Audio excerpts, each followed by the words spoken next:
In this video, I'm going to be talking about the negative impact that comparing children can have. Each and every one of us is unique. We've got our own goals, our own dreams, our own DNA and genetic package that we're working with. We've also got our own timeline of events, and we're running our own race. And it's exactly the same for the gymnast too. So it doesn't matter what little Sophie's mum has uploaded on Instagram from the club down the road, as Sophie's running a completely different race to your child. She's on her own timeline. Besides, we all know that what's shown on Instagram feeds is extremely different than reality. It's just highlights. Children grow and develop at different rates. Some are genetically stronger and more powerful, some are shorter and taller. Some hit puberty early and some hit it late. That's just the reality. In coaching, we talk lots about controlling the controllables. That means focusing on the things that are within our control and ignoring everything else, as it's a poor use of energy as it offers no return. When a child goes through puberty, how old they are and their genetics is relevant for their sporting performance, but it can't be changed. So there's little value in thinking about it. Now, young Sophie might experience a growth spurt earlier than your child, which might mean that she would be able to explore some skills that your child hasn't yet, despite being the same age. But that's Sophie's timeline, and your child is completely different. When we zoom out and get a broader perspective, we tend to see that all gymnasts have great periods, good periods, bad periods, and terrible periods. They will all have some competitions which are good, some which are outstanding, some that are poor, and some that are terrible. They'll all experience niggles and injuries too. And it's all totally normal. They're not going to experience those highs and lows at the same time because their journeys are different. So it's important not to overreact when some of these challenges are faced, or to get too excited when they're going well.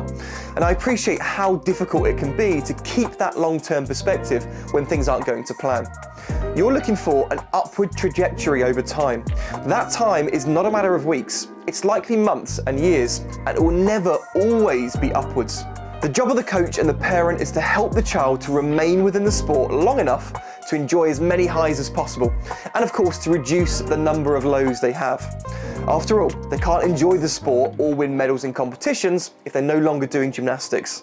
If you think of this in marathon terms, some runners go super fast straight from the starting line, but they don't reach the finish line because of it.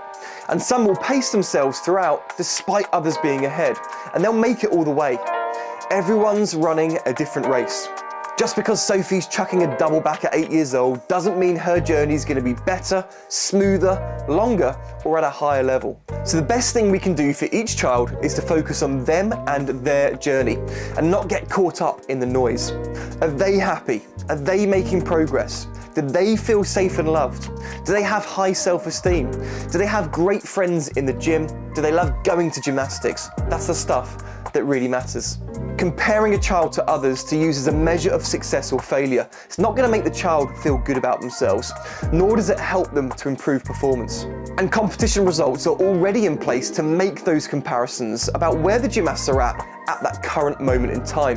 It doesn't need to be extended into day-to-day training or discussions. Now, one of the many harsh realities of performance sport is that some kids are better than others no matter what they do. And if a child's being compared to someone who is more capable and has higher potential, they might be chasing an impossible objective.